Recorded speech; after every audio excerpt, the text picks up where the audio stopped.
Hey guys, welcome to Clockwork, Dandy Noodles for another breakdown of the Ancient Magus Bride. This is episode 5 of season 2 part 2. Welcome back, and I hope you guys are looking after yourselves. It's truly getting very cold now. We've just gone past Halloween's. On that home stretch, Christmas is on its way. We even have a brief mention of Christmas in the anime today. There's also a hint that I think next week's episode is going to take place 21st of December, so we've had a bit of a jump. Despite the fact, I will say, I feel like the pace is so slow. I know there's been a lot of time skipping. It's supposed to feel like time's passing, but it feels like nothing's really happening, and maybe that's the point. We'll go into it. We'll go into the breakdown. There's not too much to say today. I've only got a page of notes. We've got a very meandering plot. I've got a few little things, and we'll go into it. Thank you guys once again for tuning back in. I hope you guys are looking after yourselves. Thank you so much for your continued support. We now have about a week till I do my midway. We're going to have top 3 OPs, EDs, current standing of anime. If you were to ask me on the fly what my favourite 3, they're going to be the ones I come up with. I'm really excited to finally put my thoughts into some words and show you guys what I've been thinking whilst I've been watching all the shows that have been airing. It's been a very interesting season. Thank you so much for coming back and supporting the show. It really means a lot. Make sure you guys are subscribed so you don't miss out on that. Today's question is, if you could be either a monkey or a sloth, which one would you pick? For me personally, I would probably still go for the monkey. Sloths are actually really kind of stinky. Most of them are kind of green because they have moss ecosystems growing in their furs. Out of the 2 animals that I have proposed, I'm going to say a monkey just because I don't want to smell like algae. I guess monkeys as well, they hop around, they've got a bit more energy to them. Sloths feel like they're really, really low on energy, and I lived most of my life low on energy. I struggle with energy levels. It's awful. For once, it would be very nice to experience high level of energy. Monkeys strike me as the kind of animals that hop around, go crazy, are living on pure chaos. I'd be interested to see if anyone's got some fun arguments for sloth in the comments below. I have so much fun with the questions. They're going to stay. Seeing all of your comments. It's been fun to interact with you guys because it feels like I get to interact with you personally. You guys get to talk to me. I think it breaks down the wall between just me presenting a video. I will do my best to come up with a list of fantastical questions at some point. I just have had no time this month. Struggling for time even personally right now. Let's go straight into it. In this episode, a lot of my brain was trying to think, what really is the motivation right now? What is actually happening? Right now, we've got students who are collapsing and all of the magic is slowly being drained. So it would seem that the point of the attacks is just to make everybody magicless. I still have my thoughts on it being Philomela, as much as I love her to pieces and I know she's in a very rough situation. She's a victim. I still think it is her, especially when we see this week where Chisei is grabbed. Chisei sees something, these roots all trying to go towards her and the overload on the arm of the other kid. I believe that when we see her again in the glimpses and right at the end that there's blood everywhere and you can see her arms are bandaged. I think we have a lot of evidence to suggest that she's the one doing it. We don't know if it's fully off her own accord. Maybe she needs the magic to survive. Maybe she needs it for another purpose. But things are moving very, very slow, so it's very difficult to piece things together. We do see some English candy this week. Obviously, it's got the added letters just because they can't actually use the rights to the names. But you are seeing Mars bars and Snickers. I like Mars bars. I haven't had one in a very long time. Snickers have nuts in them. I can't actually eat them. Mars bars are nougat, caramel, and chocolate. They are very, very nice. I fully recommend it. If you're ever in the UK, try one or order one on the English candy websites. We've got American candy websites over here. I'm pretty sure in America, if you want to try English candy, there is the same. You can get English candy over there. And Mars bars are just one of those very popular sweets that you can get hold of. Very, very nice. I pretty recommend either of them. I feel like I haven't spoken much about the English surroundings and environment. It has been a very long time since we've actually left the college. We can see everyone's getting very superstitious. Everyone's pointing fingers at everybody. Everyone's getting a bit cagey. We've got a bit of cabin fever going on. We see people getting very irritable. It does make sense because if we are heading up to Christmas, a lot of these people can't text. They can't go out. They haven't seen their family in a very long time. Vice versa. Coming up to Christmas where most of the time it's supposed to be a family event, a lot of these people are missing out on a lot of things, and it does feel like we're not making a lot of progress for still having them locked up for months on end.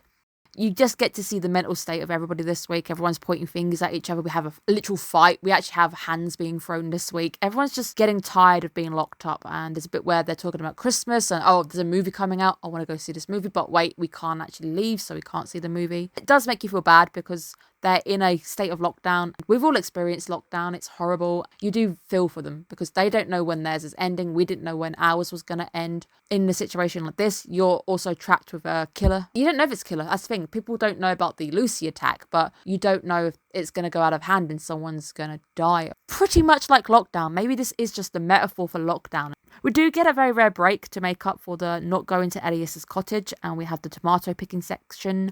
I don't like raw tomato. So me and Isaac, same page. I don't mind it in sauces. I don't mind it in chili. It has to be cooked. I can have tomato sauce, absolutely fine. I just can't have the raw tomato in my burger. I will pick it off. If it's there, it's gone. If it's in my salad, it's also gone. On the Isaac page on this, but I also had a theory about the tomatoes growing from above, because I know somebody was questioning why they're on trees. It was very similar to where you get people, I think it's the Navy, or recently watching a lot of Mars rover, we're going to one day colonize Mars type videos. A lot of them said that they can have them growing basically out of soil. They float. You have the roots dangling down. The fruit hanging upside down makes it easier to harvest, and it also makes them less likely to get infected. So I did wonder if that was maybe the thought behind having them growing like this. It has also been a while since Philomela has actually shown herself. Now, you do see her very briefly, but you can see that she's fully withdrawn from actually hanging out with people. She's not social whatsoever anymore. It does seem to line up with the fact that the attacks have stopped after the issue with Chisei, where too much magic was taken. You can see bloody bandages on there. She's got bloody hands. She definitely got hurt during that attack. Now she's not actually interacting with people at all, and there's been no attacks in a month. I feel like I've got enough information to confirm that in my head. In my head, she is definitely the person behind it,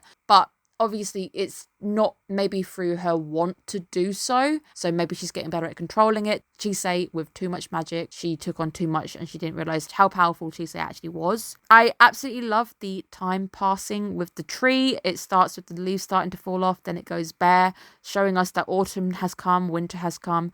The plot feels really slow. I know time is actually passing quite quickly, and that tree just shows that we've lost a whole month. It's a very slow plot. I've been judging a few shows this season for being too quick with their plots. This is the opposite. This is a very slow plot. Part 1 was really slow. Part 2 is still really slow. It would seem that as well that Philomela is suffering a lot. She's in constant pain, and this is me trying to work out again what is the purpose for everything. She seems to be constantly in pain. Maybe having the book on her is damaging her in some way or shape or form. Maybe she can't actually produce magic and she has to have other people's magic. I don't know. Just trying to put some ideas on the page to what's going on and why it's happening. Christmas does seem to be appearing, and that does seem to be next week's episode. That is going to take place at the ball, or the evening party, the Christmas party. That was nice also to see that the poster was fully in English, because sometimes if we get shows like this, and I know it's set in the UK, the poster would still be in Japanese. It's nice to actually see it properly in English because it is based in the UK. I actually was very recently in St Pancras area, so that would have been the nearest place for Chisei to come in. Euston Square is where she's actually at. If you were ever in the UK and you're doing a whole, I wonder where Chisei's school is, Euston Square is roughly where you'd get off to go to the British Library. Everyone is definitely very fidgety though. We have the fight going on, which is sad because I don't think the person meant what they meant, but at the same time everyone's been stuck with each other for months. They don't know when they're getting out. Everyone's just getting cagey. The fight at the end, I am glad that she did lay hands because it was very unfair to say that, but at the same time people are just getting really fidgety, and it makes you think about their mental health. If I was being sponsored right now, I would hope that Better Health would be sponsoring me. I can't wait to see if one day, even in the long future, I ever get a sponsor. To me, it's just madness. I don't think I'm ever going to hit 1,000 subscribers. It's madness to think that one day I could actually have Better Help, maybe sponsorship. That would be fun. I'm not sponsored, by the way, guys. It's a nice linking, but if you do need any services like that, definitely go check them out. I'm not a sponsor though.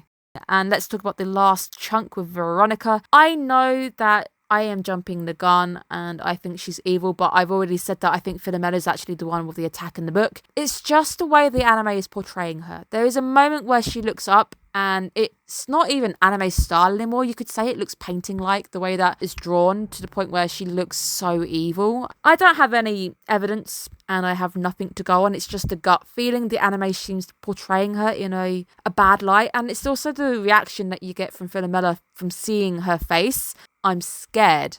Now, that's not a reaction you want to hear from somebody who's in a room with somebody like that. It's also when she comes into the room and she says, oh, you look as bad as I thought you were going to look. Either you're privy to what's going on and you know what's going on, or you've orchestrated it, or you are maybe pushing this person to act in a certain way. It looked like the grandmother was doing things. But then last week we saw Veronica actually has power over the grandmother. Maybe I'm wrong about this. Maybe she's also linked in. I don't know. There's so much going on, but there's also, it feels like there's not enough going on in the show. So it's very difficult to make these videos last for much longer than they are. But that is roughly all I've got to say this week. It does seem like it's going to come to a head next week because we seem to have a fight on our hands. So maybe next week we'll finally get some answers, because we are hitting the halfway point of season 2, part 2. There's only 6 episodes after that, so the show needs to get its butt moving now. Thank you guys so much for tuning in. I hope you're looking after yourselves, looking forward to the holidays. Let me know in the comments below, monkey or sloth. Have a great day, guys. Bye-bye.